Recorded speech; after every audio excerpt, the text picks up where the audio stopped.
Sanvi. I am Sharanya. We are studying in 9th standard from Government High School, Nada.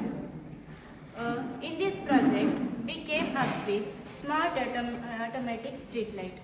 So, nowadays it's big task for on and offing street light, and sometimes we may lose largest amount of electricity. So, for solving with this project called Smart Automatic Street Light.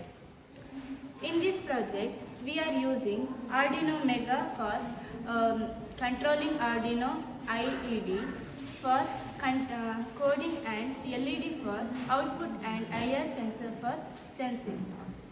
We can use it in streets, forests, industrial roads, parks, village or as city highways, deserted roads, mining areas, etc. Thank you.